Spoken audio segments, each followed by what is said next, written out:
اللہ اللہ اللہ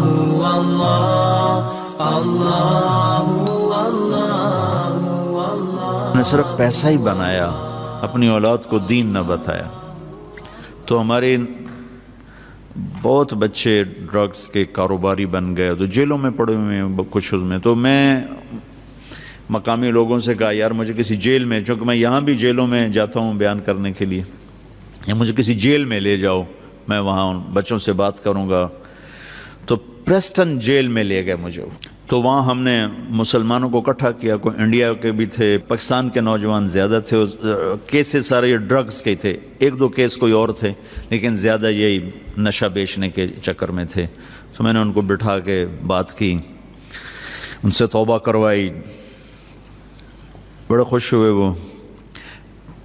پھر انہوں نے کہا جی ہم آپ کو جیل کا وزٹ کرواتے ہیں. میں نے کہا دکھاؤ بھائی، پاکستان کی جیلیں بھی دیکھی ہیں، وہاں کا نظام بھی دیکھا ہے. میں جب یہاں جاتا ہوں جیل میں تو وہ جو یہاں سمنا جیل ہوتا ہے اس کے لیے پورا وہ گارڈ آف آنر ہوتا ہے، سپاہی ہوشیار باش. ان کا سمنا جیل آیا اکیلا، کوئی آدمی ساتھ ہی نہیں. اتنی طاقتور حکومت کو سمنا جیل اکیلا ہمیں آ کے ملا اور ہمیں دعوت دی کہ آپ آج ہمارا تھوڑی مصروفیت ہے، آپ دوبارہ تشریف لائیں اور ہمارا جیل وزٹ کریں. وہ چلا گیا تو مجھے بتایا گیا کہ یہ تو سمنا جیل صاحب. تو میں کہا بھی ساڈا آمدہ تھڑ تھلی مچ جاندی، یہ کون ہے؟ آگے لاگ ٹپ بھی گیا تو پتہ ہی نہیں لگا کس دن. تو انہوں نے جیل دکھائی تو کوئی 850 کی کیپیسٹی تھی اور اس میں 650 قیدی تھے، یعنی اس سے کم رکھے ہوئے تھے. اور ایک کمرے میں 2، اسی میں ٹوائلٹ، اسی میں بیسن گرم ٹھنڈا پانی، اسی میں ٹی وی، اور اسی میں ان کے لیے نیٹ کی سہولت، ہر چیز. اور ہر قیدی کے لیے کوئی نہ کوئی پروفیشن سیکھنا ضروری. بہت سے شعبے بنے ہوئے دکھائے انہوں نے جس میں وہ کام کر رہے تھے. گورے بھی تھے اور ہمارے انڈین پاکستانی بھی تھے، انڈین بھی تھے، بنگالی کوئی نہیں دیکھا. اس کے بعد ہمیں وہ کچن لے گئے. ان کا جو کچن تھا وہ ہمارے 5 سٹار ہوٹلز کے کچن سے زیادہ صاف ستھرا، اور وہ چپس بن رہے تھے قیدیوں کے لیے.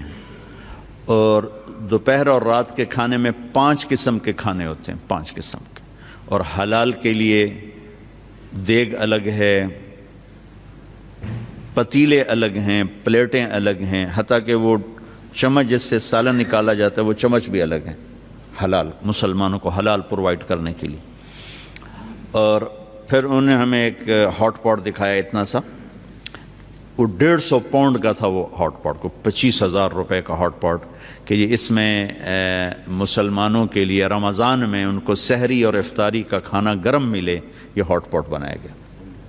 چونکہ سحری کا ٹائم ان کا کھانے کا ٹائم نہیں، افطاری کا ٹائم ان کے کھانے کا ٹائم نہیں، تو پھر وہ کھانا اس میں رکھتے ہیں جس میں 8 گھنٹے کھانا گرم رہتا ہے، جیسے دیگ سے نکالا تھا ویسے گرم ہوتا ہے. اس لیے اس کی قیمت 25,000 یعنی 150 پاؤنڈ اس کی قیمت تھی. جتنے مسلمان قیدی ہیں اتنے ہاٹ پاٹ اس میں ہوں گے. وہ روزہ رکھیں نہ رکھیں ان کی سردردی، ان کی طرف سے ان کو وہ گرم کھانا ملے گا، سحری میں بھی افطاری میں بھی. جس دیگ میں کھانا تیار ہو رہا تھا وہ 9,000 پاؤنڈ کی دیگ تھی، یعنی کو 16 لاکھ کی وہ دیگ تھی. میں نے کہا یہ کیا بلا ہے کہ 9,000 پاؤنڈ کی دیگ.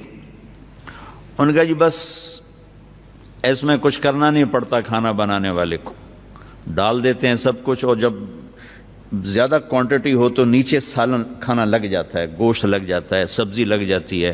تو اس میں یہ خصوصیت ہے کہ اس میں لگتا کچھ نہیں ہے، اپنے آپ ہی ہر چیز تیار کر کے آٹومیٹک ہے، ڈال کے وہ فارغ ہو جاتے ہیں اور کھانا تیار ہو جاتا ہے، آگے تقسیم کر دیتے ہیں. اور پیچھے انہوں نے ہمیں وہ دکھائے ان کے جو فریج اور فریزرز، اور جہاں سے کچا میٹیریل آتا ہے، وہ اتنا تنکا بھی مجھے نظر نہیں آیا، اتنا ٹیشو پیپر نظر نہیں آیا، صاف ستھرے. سب سے عجب بات جو آپ کو بتانے والی تھی کہ کسی جیل کے افسر کو اجازت نہیں کہ قیدی کو انگلی بھی لگائے، وہ چاہے گالیاں دیں، چاہے پتھر ماریں، چاہے ان کو برا بھلا کہیں، ان کو اف کرنے کی بھی اجازت نہیں. ساڑھے تو لمحے پا کے فنائیاں پھیر دیں. اور باقاعدہ ٹی وی کیمرے لگے ہوئے ہیں کہ چیک کیا جا رہا ہوتا ہے کہ کوئی کسی کو بے عزت تو نہیں کر رہا، ہاتھ تو نہیں اٹھا رہا۔ پھر ان کو خرچہ الگ ملتا ہے، ماہانہ خرچہ ملتا، ہفتہ واری خرچہ ملتا ہے، کچھ پاؤنڈ بتایا انہوں نے، مجھے یاد نہیں رہا۔ ایک بہت خوبصورت اس سے اتنا بڑا ڈپارٹمنٹل سٹور تھا، اتنا بڑا جتنا یہ آپ کا ہال ہے، صاف ستھرا، ضروریات زندگی کی ہر شے مہیا۔ جس مذہب کے لوگ ہیں ہر مذہب کا عالم آ کر ان کو آ کے تعلیم دیتا ہے۔ اگر کسی مذہب کا ایک سکھ جیل میں تھا تو اس کے لیے ان کا عالم ہفتے میں ایک دفعہ آ کر ان کو تعلیم دیتا اور وہ اس کی تنخواہ گورنمنٹ دیتی۔ ایک یہودی ہے، ایک ہندو ہے، ایک بدھ ہے، عالم آئے گا۔ مسلمان زیادہ ہیں تو ان کے 2 عالم آتے تھے، جمعہ میں پڑھانے والے، نماز پڑھانے والے، ان کو پریچ کرنے والے وہ آتے تھے۔